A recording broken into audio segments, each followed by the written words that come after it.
This is Jay. This is A. And this is Mocksicated, where we drop the booze and walk through the reality of life alcohol-free. So grab your favorite mock, get ready to laugh, and let's get Mocksicated.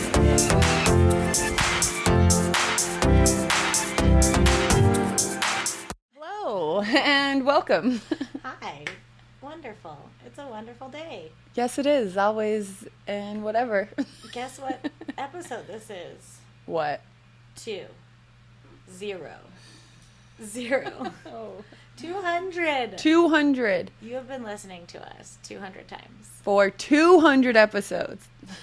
Thank you, guys. Yes, thank you for being here. Thank you for loving us. I'm so happy. Whoa. Oh. Sorry, I almost knocked over. Flip the table in excitement. It's okay. We have working mics, so yes. Don't worry. Yes. We've got it down. On our 200th. It took us 200 episodes, and we finally got a mixer. I don't know what it's called. We're good. We're great. So we are going to talk today about comfort movies. Yes. I've been in a movie, and we talked about this when we talked about Michael, but it's continued. For Mother's Day, one of the things I did was I went and saw a movie by myself. Ooh, what movie? The Devil Wears Prada 2. Nice. And let me just tell you, talk about nostalgia. Yes. I swear they hit on so many of like the points that nostalgic points that they needed to. And no spoiler alerts, but the way that the movie ends was just like cherry on top. It was great to go by myself. I will tell you, after my whole debacle of saying that I will never go to another movie theater that does not recline, I booked my seat. I felt like I was either really cool or 100 years old because at Regal Theaters, you can order your snacks ahead of time and then just say, I'm here, and go pick them up. I was like, dang, I'm so cool, all by myself. Well, that took 15 minutes, so it wasn't the best. And then when I was walking in, some lady did not hold the door open for me, and I thought she was going to. And I had a big old popcorn and a big old drink by myself. Wide root beer all down my Mother's Day outfit. No. Then I sit down in my seat, and the chair is broken. Work. Oh. So I go and ask the guy, and he's like, yeah, a lot of them are broken in there. And I was like, okay. And he was like, you might get a refund. I tried to switch to another seat, but he told me to wait, and then someone else moved to that seat, so then I ended up watching it in the second row. But it was still very good. Wow, that sounds very stressful. Oh, I powered through. I was like, no one's getting in the way of my comfort movie. Good. And it was comforting. I could have seen Michael again, but I did not want to be sad. I wanted to be happy, and it was happy. Yes. So, on that note, we are talking about comforting movies. Yes. Some that are very comforting to us now maybe have gotten more comforting over the years, and some that used to be our go-to comfort movies that haven't hit as well since we stopped drinking. Yeah. And honestly, I actually had this conversation 2 days ago with my niece, who is in 8th grade, I think. Yeah. And with her mom and my brother and then my dad, and we were talking about TV shows, and she was talking about The Summer I Turned Pretty, we're the liar, or I'm saying that wrong. We were liars. No. And all of these shows, which oh my gosh, you would love The Summer I Turned Pretty so much. But so when we're talking about the shows that I did see, I mentioned, I was like, hey, do you realize that it is not normal for 16-year-olds to get drunk at a pool and make out with people? And she kind of was like, and I was like, these shows that you're watching are romanticizing that, and it never ends that way. And she was just sitting there looking at me, and then my sister-in-law was like, wow, didn't know this was going to be such a great moment. And then my dad chimed in, who's also sober, and he was like, yeah, he goes, it is hard to watch shows once you get into your mid-30s, 40s, because all of the shows are 16-year-olds to 25 drinking and all this stuff. And then it got me thinking, She's All That, 10 Things I Hate About. Yeah. All of the shows that we grew up watching all romanticize, glamorize drinking and never show the good parts. Yeah. And we had that movies episode where we freaking dissected how much this affected us, and then the reality TV episode as well, because it just goes back to what is going into our brains. And I think that now that we're not sober, or now that we are sober and we go to watch these movies that used to feel like a hug or like something, a nostalgia that we could snuggle up in, we see these things that are kind of alarming, and they're like, wait, this doesn't feel comfortable anymore. And so let's start with our top 3 that used to bring us comfort. And we're not saying these movies are bad. And we're also... They're great movies. They're great movies. And we're also not saying that we won't always, like, maybe catch them on TV every now and then. It's just that I think Allie and I used to watch them a lot, even maybe hungover on a Sunday or something like that. And so now watching them just feels a little different. The first one is just our go-to. Yeah, our all-time fave. What we always used to watch together. Forgetting Sarah Marshall. Yes. And there's one other huge reason specifically for me that I don't like that movie anymore. But the amount of alcohol that is drank, which one of our favorite lines is because he's drinking to cope. Yes, the coping in that the only thing he's doing is drinking. Like yes. Pretty much until like he hangs out with Mila. Yes. And then he starts doing adventures and he's not at the bar every night. And even the people at the bar are like, hey, what up? You're like, why are you going by? And he's like, nope, I have something to do now. But literally, happy tissues or sad tissues, like. The whole thing is, showing, it's a glamorizing, romanticizing the breakup through the use of like coping with alcohol. And so it's just so hard for me to like sit back and like really enjoy it, because I know, like the hidden message that is unfortunately played to us so many times. Yes. And we didn't know. And we did do that in breakups and sad times and happy times too. Yeah. We would meet and have drinks, And I already romanticized meeting someone on vacation enough. Literally since I was like 8 years old, I romanticized meeting the love of my life on vacation. So I didn't need to like romanticize my toxic relationship by like going to Hawaii, getting really drunk, and supposedly meeting someone there. That was never going to happen to me. It just wasn't. The next movie is, another top movie for us. Yes. Bridesmaids. Yes. And it's so good, but there are just so many parts. And it's honestly like, if you look at the scope of the movie and what the movie is about, like there doesn't need to be drinking at all. There doesn't need to be like any focus on drinking. I mean, the part where she's in the plane, she could have just been slept at a sleeping med. Yeah. I don't know how I would act if I had a sleeping med. But anyways, that's besides the point. I just feel like it really doesn't play a big role in the storytelling, but watching it back. And then it also kind of like reminds us of the years that we drank too. And my favorite thing though, that I did take away from Bridesmaids that I will always use, what is the one line in the whole movie where she talks about something tasting good? It's lemonade. Shit, that's fresh. That's fresh. And I literally, anytime I have a mocktail, that's what I want to say. And it does make me happy that, like, in a sea of, like, them drinking the one drink that wasn't alcohol is the line. Shit, that's fresh. So that okay, and then the last one, oh my gosh, this has been a comfort movie since, like, sophomore year of high school. Yes. I remember just like reciting all of the lines. I know it by heart. And like through college, that would also bring me comfort, because it brought me comfort when I was, 16 years old. So then when I'm like 22, it's still bringing me comfort. But old school is all about it. It's like literally what the whole movie's about. Yes. And for some reason in my brain, I always get The Graduate and Old School. They like merge together. It's really and funny. I don't know, like, because they're very different, but also very similar. but they always in my brain merge together as one. And so even when you were just saying that, I was like, wait, that's not the one. They make up the fake college and lie to their parents.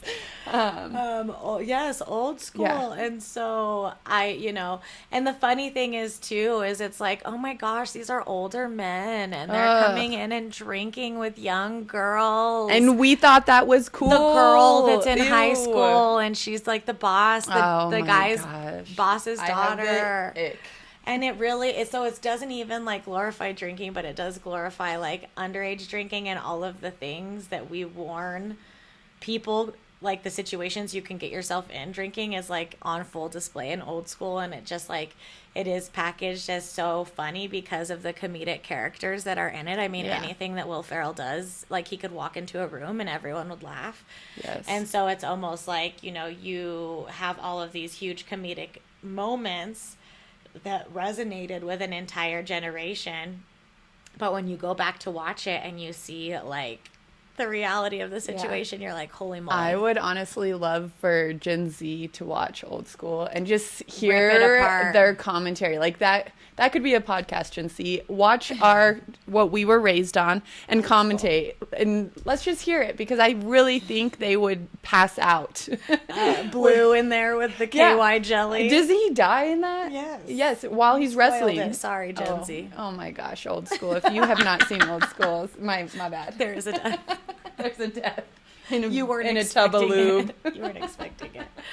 Okay, so transitioning over to the movies that are so comforting. The funny thing is like Al and I narrowed the list down to 3 because we didn't want to talk for 17 hours. Because we could. We could. But narrowing the list down to 3, it was funny because for the good ones, the list was way longer. Yeah. I was like, these are all the movies that bring me comfort. And some of them have little teeny bits of like drinking moments. But since there is such a good story and such good like character development outside of alcohol, it brings comfort. And so the first one I think is just one of our favorites because it's us, like on a different timeline. Romeo and Michelle's high school. Romeo and Michelle. I wore a back brace for 7 years, y'all. Scoliosis, spinal fusion, that's me. And we are big spin girls. We are obviously in a business together. We definitely invented Post-its. Totally. The pink ones. Yes. The pink ones. Only the pink ones. And we can do some interpretive dancing at any moment. Alan Cumming is my hero. And if me and Allie could do an interpretive dance with him, I would literally be the happiest person alive. And I think it's so good because, like, even the high school scenes and stuff, there's not, like, too much alcohol. It's not glorifying alcohol. It's, like, one of those where if it's there, it's like someone's holding a beer and, like, being like, ha, ha, ha. Like, it's not. And then even at the high school reunion, I know that like some of them have like drinks and stuff in their hands, and one of them is like a known alcoholic, but that's what it is. Yeah. Like they kind of make alcohol look bad in that movie, at least with that really one character. Yes. And like, the cool thing is like they're doing their own thing apart from everybody else, and alcohol just like literally has zero role in the storytelling, and I just love it. Yes. The next one is Parent Trap. First of all, anything Lindsay Lohan is in. Yes. I will say it again, anything. Anything. I have every single one of her songs that she released on her one album. I don't know if it was Rumors. That was the hit single off of it, if you guys remember. Okay. But I don't know what it was called. It was Black and Hot Pink and White, Our Dream. Back then. And Lindsay Lohan is a personal hero of mine. But Parent Trap was like everything to us. Yes. And the funny thing is that an underage person does drink alcohol in this movie. But it's like because she was raised on a wine what is it? A vineyard? A vineyard. A wine field? A wine field. She was raised in the fields of wine. But it's so funny that that's like his job. And that, again, it's not a central role. It's a extra supporting, like outside character. And like it just reminds us, I think, of being young. And I Yes. think like Lindsay Lohan's whole story that she's gone through, and like it's kind of similar to us. You want to be our friend? If people would have taken pictures of me in those same ages that she had the pictures with Paris, Brittany in the car, Yes. that she was at the clubs, like they would have looked very similar. And I think that nobody expected her to come back. And for her to have like the glow up and the comeback she's had, for me, it just makes it even better. Yeah, no, she's... It's like, you go, girl. Yeah, yes. Little you is so proud. Yes. Such a good movie. And lastly, you will... There's not even a drop of fucking alcohol in this movie. I don't think so. Not a drop. If there is, sorry, I'm wrong. Just quesadillas. Napoleon. There's some milk. Milk. You drink milk. Napoleon Dynamite, everyone. That will always, always, always, look at us. It will always put a smile on our face. It'll always cheer us up. Yes. Like Napoleon Dynamite, because we need a little dry humor. Yes. Like not in your face. Yeah.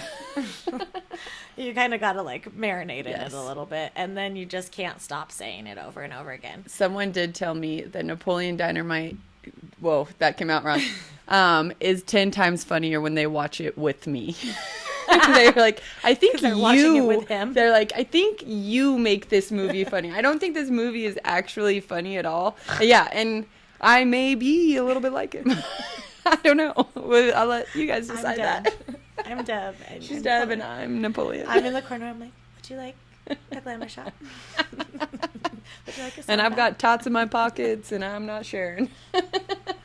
And the great thing about Napoleon is that it has stood the test of time. We watched this movie as sophomores in high school, not drinking, not hungover, like before we even drank often. That was our go-to movie through our drinking years, Yes. through our college years. And then, Allie dressed up like him like 3 years ago. My family, we all... It was unrecognizable, the difference. Like, I thought that it was Napoleon. This is a movie that has stood the test of time for us. That's funny. Well, no, because I was lurking my own TikTok because I haven't posted in years. And that video from when I dressed up is on it. And I think there's like 3 views because missed.